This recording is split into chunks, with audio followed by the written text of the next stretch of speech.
עכשיו לפרק המגזין בסדרת הכתבות אחד מ-100, על העלייה המטרידה במספר הילדים בישראל המאובחנים אוטיסטים. הערב, לאן נעלמה המדינה? בעוד מספר הילדים המאובחנים אוטיסטים רק הולך ועולה, המדינה לא פותחת בשבילם מספיק מוסדות חינוך, אין די גני ילדים, אין מספיק בתי ספר, ויש מעט הוסטלים להכנה לשילוב בחברה. כל אלה מעמיסים כמובן קושי רב יותר על ההורים. הפרק השלישי בסדרת הכתבות של מאיה איידן, אחד מ-100. הנה.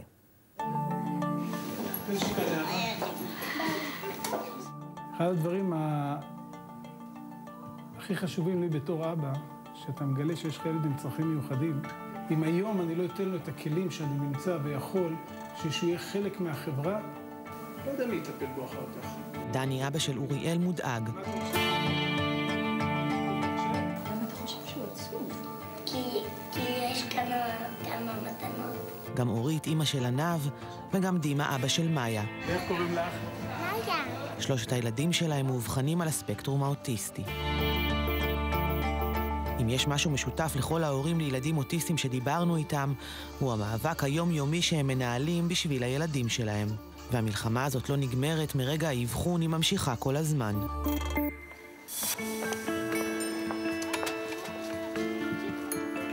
דני, אורית ודימה באו השבוע לבניין המועצה באזור מגוריהם בכפר ורדים לדבר עם ראש המועצה.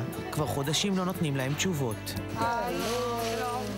הילדים שלהם בני 6 נמצאים היום בגן חובה, גן משולב עם ילדים בני גילם, ובשנה הבאה הם אמורים לעלות לכיתה א'. כל הילדים מקבלים מכתב מרגש שאומר שהם זכאים ללכת לכיתה א', והילד שלי לא.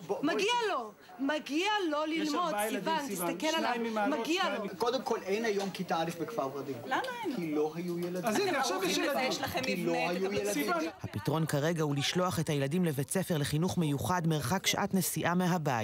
ילדים שגדלו בגנים משולבים בסביבה רגילה לחלוטין, ימצאו את עצמם במסגרת אחרת לגמרי. ילד שלא מבין חצי מהמציאות מסביבו, תשלחו אותו בהסעה ליישוב אחר, זה נידוי.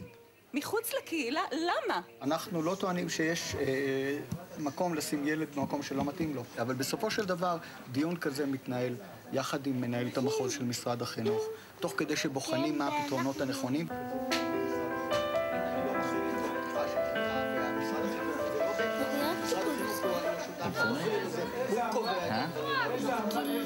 לשלכת נגמרו כל לבית. בשנים האחרונות הולך ועולה מספר הילדים בעלי אוטיזם שלומדים בבתי ספר רגילים, לפעמים בכיתה רגילה עם סייעת צמודה, או בכיתות תקשורת שהן כיתות קטנות שבהן מספר ילדים מצומצם. כיתת תקשורת זה למעשה הכיתה שהילד מגיע לבית ספר כמו כל הילדים, הוא מכיר את כל הילדים, אבל הם מכירים אותו בצדדים החזקים שלו. שתי השיטות האלה הפכו לפורצות דרך בכל העולם. מחקרים מוכיחים שילדים על הרצף משפרים כישורים חברתיים ומתקדמים יותר במסגרות רגילות. למרות כל זאת, מימוש השיטות האלה מעוכב כמובן בשל מחסור בתקציבים ממשרד החינוך ומחסור באנשי מקצוע. כיום חסרות 30 כיתות שילוב לאוטיסטים. המחסור הזה גורם לכך שהילדים משולבים במסגרות שלא מתאימות להם. זה לא פייר שילד שלי, בגלל שהוא אוטיסט, אני יודע, זה לא כל כך כיף לראות ילד אוטיסט, קצת גריות, לא כל כך נעים, לפעמים זה נראה לא טוב, לפעמים הוא עושה צעקות, אבל הם ילדים שלנו, הם ילדים של הסביבה. אבל לא רק כיתות שילוב חסרות, אלא גם בתי ספר לחינוך מיוחד חסרים והרבה. אלוף, עוד פעם, מעולה ניב, ועוד פעם, נו, תראה להם. טל ברודי, מאחוריך. דוקטור שמואל מירון, יושב ראש הוועד המנהל של אלו"ט, מודע לבעיה מקרוב. בנו ניב, בן 18, אמנם לומד בבית ספר לחינוך מיוחד, אבל לא לכולם יש מקום במסגרת כזאת. בתי ספר לאוטיסטים חסרים היום בארץ כ-15, לפי דוח שאלו"ט הכינה והגישה למשרד החינוך. ומשרד החינוך, האגף לחינוך מיוחד, אישר את הממצאים האלה, חתם עליהם. אם צריך בית ספר ילדים רגילים, ללא שום בעיה, פותחים אותו. ללא שום בעיה פותחים אותו, כי בחוק חינוך חובה זה מוגדר מבחינה משפטית יותר טוב. אבל זה בושה וחרפה, שאנשים לא עושים את חובתם, ומנצלים את חולשת ההורים ואת חולשת האוכלוסייה, ולא מקימים את הבתי ספר האלה. המשמעות של המחסור הזה היא אחת. הילדים נמצאים במסגרות שלא מתאימות להם או בבית. יש לנו קושי במהלך שנה לקלוט לתוך המסגרות הקיימות תלמידים שהובחנו באבחון מאוחר. כיתות כבר מתמלאות בשלב הזה, ואנחנו מתקשים לקלוט ילדים לתוך אותן כיתות, לעתים זה גם לא נכון. הדאגות של ההורים האלה נמשכות מעבר לגיל בית ספר. ישנן מעט מאוד מסגרות בקהילה בעבור אוטיסטים בוגרים, מה שמכונה בתים לחיים. אנחנו נמצאים בקומת המגורים של אחד הבתים שלנו כאן בהוסטל. קומת המגורים יש בה סלון, טלוויזיה מחוברת לכבלים, מחשב מחובר לאינטרנט. על פי נתוני משרד הרווחה, בתוך 3 שנים עתידים כ1,000 תלמידים אוטיסטים לסיים את לימודיהם במערכת החינוך, וצפוי מחסור של עשרות בתים כאלה. יש לנו כאן חדר של בחורה שאוהבת לקרוא, אוהבת מוזיקה, ולכן יש לה כאן את הספרייה עם הדיסקים שלה והספרים שלה. דולי הייתה שותפה להקמת בית לחיים לבן שלה. בגיל 21 המדינה מרימה ידיים, וזה סיימנו את תפקידנו. בבקשה, תסתדרו לבד, שזה חסר כל היגיון. פשוט הילדים האלה נשארים בבית. לפני 12 שנים הצטרפה לקבוצת הורים בעלת אמצעים כלכליים שנלחמו שלילדים שלהם יהיה בית לחיים. היום הילדים גרים פה ונמצאים בהשגחה מתמדת. זאת התמודדות שאני לא מכירה עוד התמודדות כזאת. יום-יום. אני לא מדברת רק על האבל הראשוני הזה, על הילד שאתה יודע שלא יהיה לך יותר, אבל... כי הוא איננו, אבל הוא ישנו. הוא ישנו, וזה לא מה שחשבת שיהיה. שום דבר שם לא מתנהל רגיל. אין בר מצווה, ואין בת מצווה, ואין צבא, זאת אומרת, כל המסלולים שכולם עושים, פה זה משהו אחר לגמרי. המדינה היום מסתמכת בעיקר על יוזמות של הורים ועמותות, אבל כל זה עתיד להשתנות. משרד הרווחה הכין הצעת חוק מהפכנית שתסדיר את המסגרות המיועדות לילדים אוטיסטים ותתקצב אותם בכל שלבי החיים. אני יכול לבשר שתוך חודש-חודשיים החוק הזה יגיע לשולחן הכנסת. זה חוק שעושה סדר, עושה שינוי משמעותי בחייהם של אנשים האוטיסטים, המשפחות שלהם. מגיע לרזולוציות הקטנות ביותר, אני חושב שזה חוק שמכבד את מדינת ישראל. אבל בינתיים, עד שהצעת החוק הזאת תאושר, ההורים הם אלה שממשיכים במלחמה הזאת.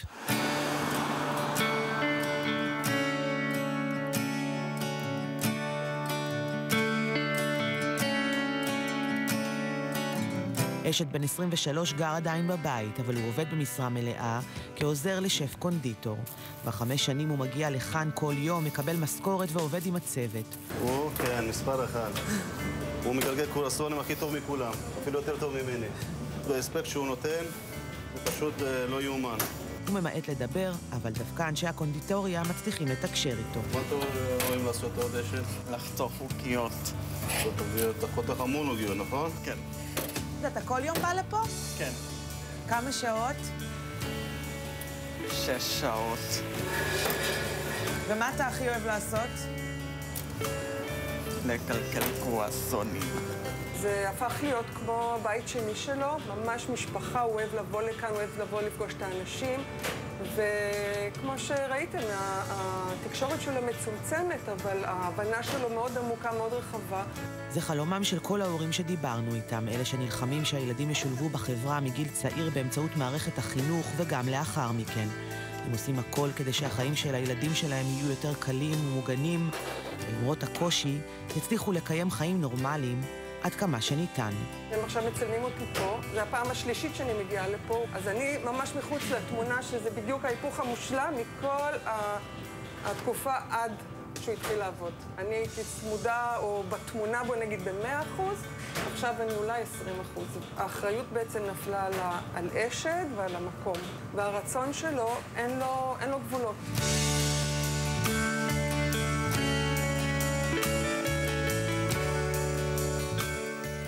סיימת בדוגמה אחת אופטימית, אבל הנקודה פה החשובה, מאיה, היא שבאמת ההורים מנהלים למעשה מלחמה כפולה.